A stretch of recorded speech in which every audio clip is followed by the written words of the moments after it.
Police అధికారులు మళ్ళొక్కసారి ఒక ఆదేశము వాళ్ళు జారీ చేసినారు.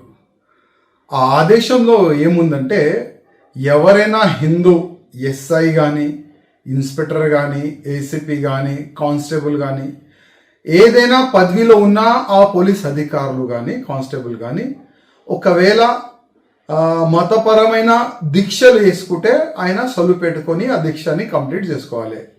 ఒకవేళ జాబ్లో ఉండి ఆయన అయ్యప్ప మాల వేసుకొని ఒకవేళ డ్యూటీకి వస్తే మేమైతే మెమోలు ఇస్తాము, కావాలంటే సస్పెండ్ కూడా చేస్తామని ఆ విధంగా ఒక ఆదేశం అయితే జారీ అయినది. ఇది ఇప్పుడు కాదు, కంటిన్యూగా ఎవ్రీ సంవత్సరం అంటే అయ్యప్ప దీక్ష సమయంలో అంటే డిసెంబర్, నవంబర్, జనవరిలోనే ఇట్లాంటి ఆదేశాలు జారీ అవుతుంది. చాలా మంచిదే, ఒక రూల్ ఫాలో చేస్తే చాలా మంచిదే కదా. కానీ ఈ రూలు హిందువులకే పరిమితి అవుతుందా? నేను పోలీస్ అధికారులకి అడుగుతున్నా, మా రేవంత్ రెడ్డి గారికి అడుగుతున్నా, హిందువులకేనా ఈ రూలు? ముస్లింలకి ఇట్లాంటి రూలు ఉండవా?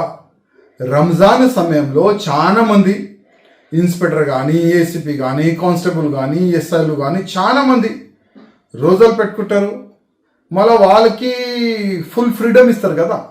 ఆయన ఏ టైం అయినా డ్యూటీ రావచ్చు, ఏ టైం అయినా మస్జిద్కి పోవచ్చు, నమాజ్ చదవనికి పోవచ్చు, ఇంటికి వెళ్ళిపోవచ్చు, రోజా ఇడవనికి వెళ్ళిపోవచ్చు, ఆయన ఎప్పుడైనా ఏదైనా చేయొచ్చు. ఆయన వాళ్ళకి ఇట్లాంటి రూల్స్ రెగ్యులేషన్ ఎందుకు పెట్టారు?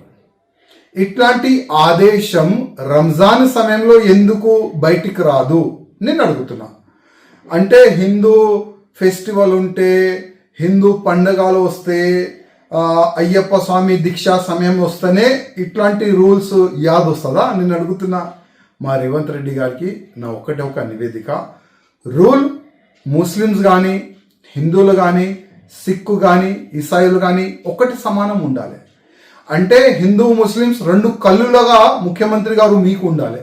రూల్ హిందువులకి ఏ విధంగా మీరు పెడుతున్నారు, వచ్చే సమయంలో రంజాన్ సమయంలో కూడా ముస్లిమ్స్ కూడా అట్లనే ఒక రూల్ పెడితే చాలా బాగుంటుంది. లేకపోతే హిందువుల్లో ఏం మెసేజ్ పోస్తుంది? కాంగ్రెస్ అంటే ముస్లిమ్స్ పార్టీ, ఆల్రెడీ మీరే అన్నారు. కాంగ్రెస్ అంటే ముస్లిమ్స్ పార్టీ, హిందూ పార్టీ కాదు. దానికి మీరు ప్రూవ్ చేస్తున్నారని నేను అనుకుంటున్నా.